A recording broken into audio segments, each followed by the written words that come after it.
미국에는 살인을 해도 처벌받지 않는 곳이 있습니다. 그곳은 숨겨진 곳이 아니며 옐로스톤의 베클러강 트레일을 하이킹한다고 상상해보세요. 당신은 깊은 숲속, 가장 가까운 도로에서 10마일 떨어진 곳에 있습니다. 작은 표시 없는 시냇물을 건너면서 모르는 사이에 와이오밍을 벗어나 아이다호로 들어섰습니다. 나무들은 똑같이 보이고 공기는 여전히 희박하지만 법적으로는 모든 것이 완전히 달라졌습니다. 이곳은 죽음의 구역으로 알려져 있습니다. 이곳에서는 대부분의 사람들이 곰을 걱정하지 헌법을 걱정하지는 않습니다. 하지만 사실 그들이 걱정해야 할 것은 바로 헌법입니다. 왜냐하면 이 특정 숲에서는 법이 약해서 실패하는 게 아니라 오히려 법이 자기 규칙을 완벽하게 따르기 때문에 실패하기 때문입니다. 그래서 이곳이 위험해지는 겁니다. 옐로스톤은 매우 체계적으로 관리되는 곳으로 매년 수억 달러의 관광 수입을 창출합니다. 하지만 공원의 이 한 구석에서는 그 체계가 해결할 수 없는 무언가를 마주하게 됩니다. 이제 더 이상 주 법이 적용되지 않고 연방 관할지에 들어온 것이기 때문에 FBI와 법무부가 관할하게 됩니다. 그들에게 그 권한을 부여하는 바로 그 문서가 오히려 그 권한을 행사하지 못하게 만드는 이유이기도 합니다. 바로 거기서 문제가 시작되는 것이죠. 헌법은 절차의 목록입니다. 그 절차를 따를 수 없게 되면 정의 실현은 사실상 멈춰섭니다. 그리고 여기서는 그 절차 중 하나를 따르는 것이 불가능해집니다. 왜 이곳에서 법이 실패할까요? 보통은 각 구역이 주 경계를 따릅니다. 오리건은 오리건주에, 플로리다는 플로리다주에 속해 있죠. 하지만 옐로스톤은 다릅니다. 옐로스톤은 와이오밍, 몬태나, 아이다호 3주에 걸쳐 있어 의회가 지름길을 택했습니다. 겉보기에는 간단해 보였지만 그 결정은 100년이 넘도록 아무도 알아차리지 못한 문제를 만들어냈습니다. 수정헌법 제6조은 피고인이 범죄가 발생한 주와 구역에 공정한 배심원단에 의해 재판을 받을 권리가 있다고 명시하고 있습니다. 여기서 중요한 단어가 하나 있는데 또는이 아니라 그리고 라고 되어 있습니다. 그 작은 단어가 바로 문제입니다. 왜냐하면 만약 연방 범죄가 옐로스톤의 아이다호 구역에서 발생한다면 배심원단은 아이다호에 살면서 동시에 와이오밍 연방 사법구역에 사는 사람들로 구성되어야 하는데 그런 사람들은 존재하지 않기 때문입니다. 아이다호에 위치한 옐로스톤의 죽음의 지대에는 인구가 0명입니다. 집도 없고 호텔도 없고 거주자도 없습니다. 그곳은 워싱턴 DC 정도 크기로 외딴 곳에 표시 없이 공원과 구분되지 않습니다. 즉 배심원이 없다는 뜻입니다. 아이다호에서도 와이오밍에서도 아닙니다. 법적으로 배심원으로 부를 수 있는 사람이 실제로 아무도 없습니다. 중대한 범죄에 대해 배심원을 구성할 수 없다면 재판 자체를 진행할 수 없습니다. 이것은 미국에서 가장 유명한 국립공원 중 하나에 숨어있는 완전히 합법적인 허점입니다. 이 함정은 가장 심각한 범죄에만 적용됩니다. 과속딱지나 불법 야영 같은 건 문제 없습니다. 판사가 처리할 수 있습니다. 하지만 징역 6개월이 넘는 범죄라면 헌법에 따라 배심원 재판이 보장됩니다. 그래서 이곳에서는 법적으로 재판을 진행할 수 없습니다. 법 자체만이 범죄와 처벌 사이에 존재하는 유일한 장벽입니다.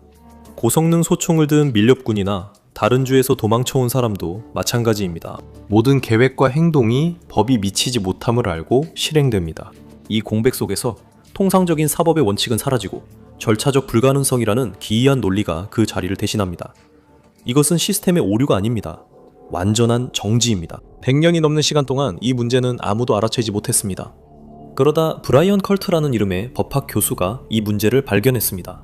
2004년 그는 단지 수정헌법 6조와 연방 사법구역과 지도에 그려진 방식을 연구하고 있었습니다. 하지만 그때 그는 불가능한 무언가를 발견했습니다. 그 선들은 몬태나와 아이다호까지 뻗어 있었습니다. 그곳에서 배심원을 구성하는 것은 헌법적으로 불가능한 일이었습니다. 그는 흥분하지 않았습니다. 오히려 충격을 받았습니다. 그곳은 헌법이 물리적으로 일어날 수 없는 무언가를 요구하는 장소였습니다.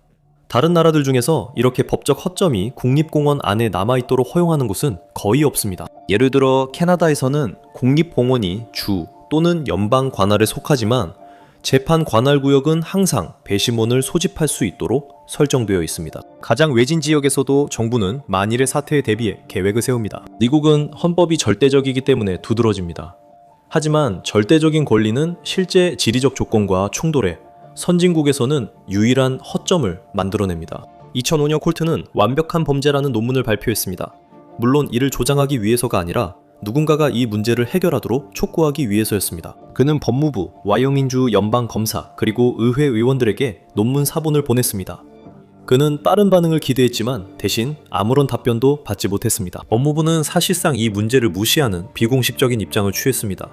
법원이 그 허점을 인정하기 전까지는 그 허점은 존재하지 않는다는 것이었습니다. 그들은 재판 장소 변경이나 다른 해결책을 주장했지만 콜트는 이것이 수정헌법 제6조가 작동하는 방식이 아님을 알고 있었습니다. 헌법이 불편하다고 해서 재판을 단순히 옮길 수는 없습니다.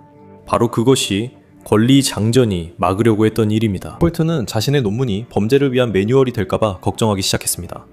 그는 살인 혐의에서 벗어나기 위해 필요한 정확한 좌표와 법적 논거를 모두 제시해 놓았던 것입니다. 옐로스톤은 경이로운 자연의 공간에서 법적 미스터리의 공간으로 바뀌었습니다. 콜트의 논문은 입소문으로 화제가 되어 소설과 TV 프로그램의 주제가 되었습니다. 하지만 죽음의 구역이 유명해졌음에도 불구하고 그 땅의 실제 법적 지위는 변하지 않았습니다. 실제로 이런 사례가 있습니다. 2005년 마이크 벨더레인이라는 남성이 옐로스톤의 몬태나 지역에서 밀렵을 하다가 적발되었습니다. 그는 살인범이 아니라 사냥을 해서는 안 되는 곳에서 큰 수컷 엘크를 쏜 사냥꾼이었습니다. 사건이 법정에 올라가자 그의 변호사들은 브라이언 콜트의 허점을 언급했습니다. 그들은 그가 와이오밍이 아니라 몬태나에서 온 배심원단을 받아야 한다고 주장했습니다. 판사는 즉시 그 주장을 기각했습니다. 정부는 그와 유죄 인정 합의를 했습니다. 벨더레인은 징역 4년과 벌금 그리고 배상금을 선고받았습니다. 합의의 일환으로 그는 죽음의 구역 문제를 상급 법원에 항소하지 않기로 동의했습니다. 이것이 바로 시스템이 알려진 결함을 다루는 방식입니다.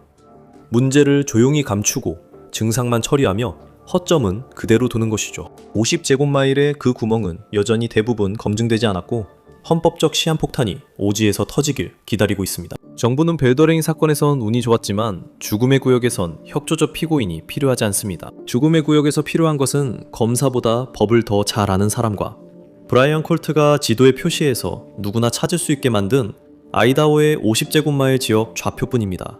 그 좌표는 공개되어 있고 법적 논거도 출판되어 있습니다. 누구든지 공부만 하면 그 숲에 들어가서 법이 자신에게 무엇을 할 수 있고 할 수 없는지 정확히 알 수 있습니다. 그리고 수년 동안 이것은 이론에만 머물러 있었습니다. 그리고 상황이 실제로 벌어지기 시작했습니다. 가령 가정해봅시다. 누군가가 콜트의 논문을 일주일 동안 공부합니다. 그리고 좌표를 출력합니다. 그들은 베클러 트레일헤드까지 운전해 10마일을 걸은 후 몇 달간 계획한 범죄를 저지릅니다. 수사관들이 도착할 때 첫 번째 전화가 보안관에게 가지 않을 것도 알고 있습니다. 그 전화는 헌법학 교수에게 갈 것입니다. 그리고 그 교수는 콜트가 2005년에 법무부에 말했던 것과 똑같은 말을 할 겁니다. 소집할 배심원이 없습니다. 2021년 개비 페티토의 실종 사건이 전 세계에 관심을 끌었습니다. 그녀인 시신은 이후 옐로스톤 지역 근처에서 발견되었습니다. 갑자기 사람들은 이런 질문을 하기 시작했습니다. 만약 그 일이 서쪽으로 몇 마일만 더 떨어진 곳에서 일어났다면 어땠을까? 만약 그 일이 죽음의 구역에서 일어났다면 어땠을까? 이처럼 세간의 이목을 끈 비극이 죽음의 구역과 가까운 곳에서 발생하자 그저 학문적 논의라는 거리감이 사라졌습니다. 이 일로 사람들은 수정헌법 제6조, 이 시스템 신뢰성 보호를 위한 것임을 알았지만 지도 오류로 피해자들에게 제대로 작동하지 않는다는 사실도 알게 되었습니다. 발로 데이베 사건은 옐로스톤과 더욱 직접적인 연관성을 보여주었습니다. 노리발로의 두 자녀인 타일리 라이언과 JJ 발로는 2019년 9월 8일과 22일에 공원 안에서 마지막으로 살아있는 모습이 목격되었습니다. 만약 아이들이 그 구역 안에서 해를 입었다면 검찰은 헌법적 악몽에 직면했을 것입니다. 발로 데이베 사건은 결국 아이다호의 사유지에서 시신이 발견되었기 때문에 주 법원을 통해 진행되었습니다. 하지만 그런 만약의 상황은 여전히 연방 수사관들을 괴롭혔습니다. 2022년 아이다호주 의원 콜린 내시는 바로 그 일을 시도했습니다. 그는 의회에 경계선을 다시 그려달라는 공식 요청을 제출했습니다. 이것은 브라이언 콜트가 2005년에 제안했던 바로 그 해결책이었습니다. 그 요청은 주 의회를 통과했고 이후 워싱턴까지 올라갔지만 아무 일도 일어나지 않았습니다. 이것은 지도상의 실패이며 해결책은 간단합니다. 그 아이다호 구역을 아이다호 관할구로 옮기면 됩니다. 법률 한 문장으로 끝나는 일입니다. 아이다호 주의회에게 이것은 공공안전의 문제였습니다. 연방의회는 이를 본회의에서 다룰 가치 없는 행정실수로 여겼습니다. 이는 연방정부가 국립공원을 관리할 때 자주 발생하는 문제입니다. 그 땅이 연방 소유이기 때문에 주 정부는 변화를 강제로 이끌어낼 힘이 거의 없습니다. 그리고 그 지역들이 외진 곳에 있기 때문에 워싱턴 DC에 있는 사람들은 행동해야 한다는 정치적 압박을 거의 느끼지 않습니다. 결국 지도는 잘못돼 있는데도 펜을 쥔 사람들은 새로운 선을 그리기를 거부합니다. 코닌 내시는 2024년에 아이다호주 의회에서 사임했고 죽음의 구역은 여전히 그대로 남아 있었습니다. 입법자가 실제로 필요한 일을 하고 해결책을 제시하며 합의를 이끌어내더라도 연방정부의 관성은 법 자체보다 더 강합니다. 20년 동안 논문 한 편, 아무런 조치도 없었습니다. 미국에서 가장 많이 방문하는 국립공원에는 헌법상의 허점이 존재하며 워싱턴은 그 사실을 내내 알고 있었습니다. 이것은 관료주의적 무능이 아닙니다. 누군가는 이 문제를 보고 이해했으며 실수를 인정하는 정치적 비용이 그 허점을 그냥 두는 위험보다 더 크다고 판단했습니다. 첫 번째 이유는 정치적 이득이 없기 때문입니다. 재판 관할 구역을 조정한다고 해서 선거에서 이길 수 있는 것도 아니죠. 국립공원 경계 개혁을 위해 로비스트들이 선거 자금을 지원하는 일은 없습니다. 죽음의 구역은 그런 무대응의 희생양입니다. 잘못된 사람이 우연히 들어가기를 기다리는 영구적으로 법적 보호가 결여된 틈이죠. 두 번째 이유는 더 냉소적입니다. 실수를 인정하는 두려움 때문이죠. 만약 의회가 아이다호 죽음의 구역을 해결하는 법을 통과시킨다면 그들은 사실상 지난 100년 넘게 법이 잘못되어 있었다는 것을 인정하는 셈이 됩니다. 그들은 브라이언 콜트가 2005년에 옳았고 자신들이 무시했음을 인정하는 셈입니다. 정치에서는 오랜 실패를 인정하는 것이 방치하는 것보다 더 위험하게 느껴질 때가 많습니다. 실제로 아무도 법률상의 허점 때문에 풀려나지 않는 한 의회는 이것이 단지 로스쿨에서나 나올 법한 가상 사례라고 계속 가장할 수 있습니다. 그들은 자신들의 명성을 지키기 위해 공공의 안전을 걸고 도박을 하고 있습니다. 명성 그리고 시한폭탄이 터지기 전에 시간이 다 되길 바라고 있죠. 수정헌법 제6조도 결국 지도가 허락하는 만큼만 강력할 뿐입니다. 입법자들이 국가 대표공원의 구멍조차 무시한다면 시스템에 또 어떤 허점이 있을까요? 불과 1마일 떨어진 곳에서 똑같은 범죄를 저질러도 법적 결과는 완전히 달라집니다. 헌법은 그 사실을 모르지만 지도는 알고 있죠. 옐로스톤에서는 법이 조건부입니다.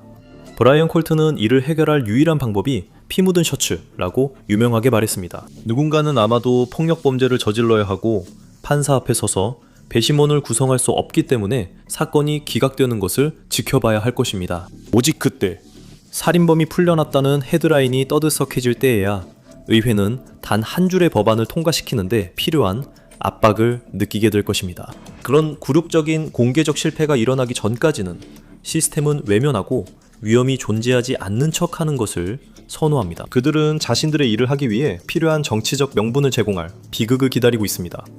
132년 된 실수를 마치 사소한 불편함인 것처럼 여기고 있습니다.